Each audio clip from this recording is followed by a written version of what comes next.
Hello, my name is Peter Burgess. I'm a horticultural specialist with Perennia. I work mainly in wild blueberries. Today we're going to talk about mowing in wild blueberries, why it's important, and we're going to look at 3 different methods to mow and the pros and cons of each.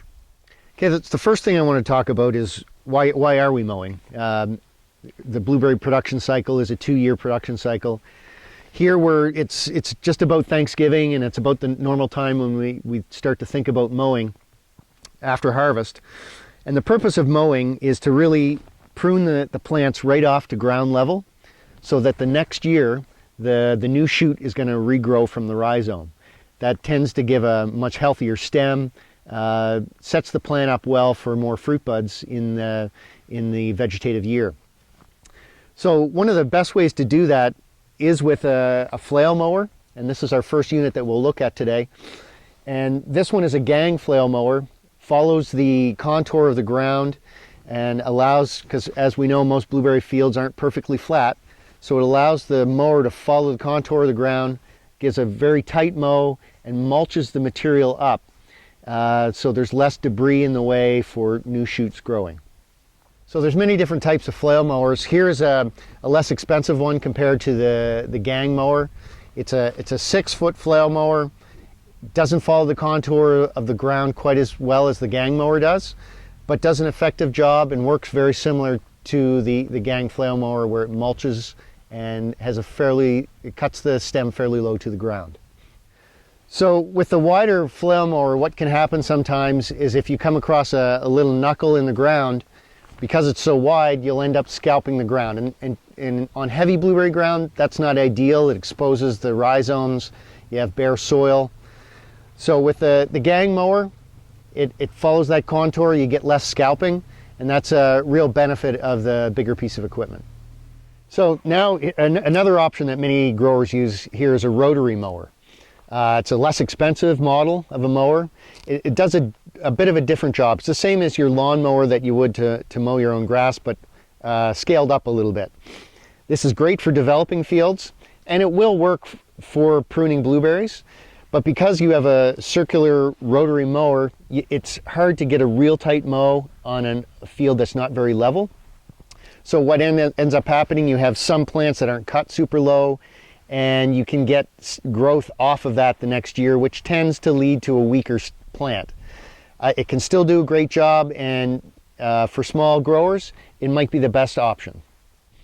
So the third mower we're going to look at today is the Sickle Bar Mower.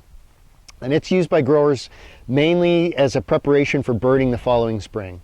It cuts the stem off as close to the ground as possible, but because of the length of it, it doesn't give a super even cut. But it lays the plant down, it dries out over the winter, and provides fuel for the burn the next spring.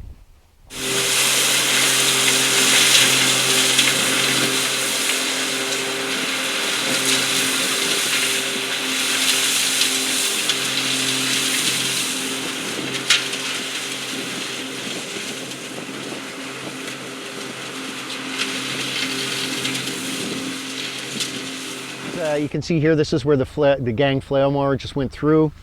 You can see it cut the stems off to about inch, maybe a little bit more to the ground surface. Once we have a couple hard frosts, it should kill that stem back to the ground, and we're going to have regrowth right from the rhizome the next spring. As well, you can see it's mulched a lot of the stem material as well, so there's not a lot of debris on the surface. Helps the stems will break down and release nutrients back into the soil.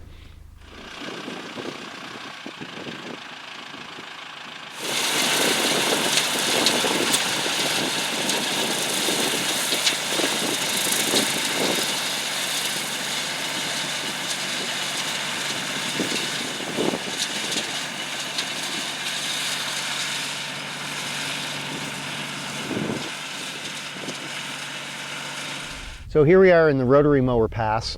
You can see how the plant height is not quite as tight as the flail mower mow, and it does leave a lot more debris. It's not ideal, as I had mentioned before. As you get into hollows, the plant height is a little bit higher. But again, for small growers, it's a cheaper piece of equipment and does an adequate job. But ideally, you're looking for a tighter mow than this so that the regrowth in the spring is coming off the rhizome.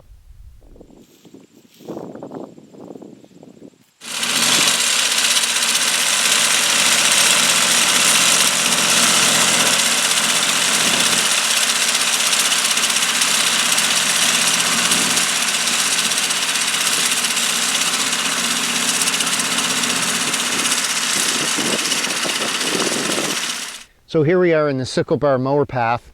You can see that it leaves a lot of debris unmulched, and really that's why this is only used for if you're planning to burn the next spring. Because if you don't get rid of this debris through burning, it's going to be impeding your new plant growth, and these stems will actually be there 2 years when you go to harvest.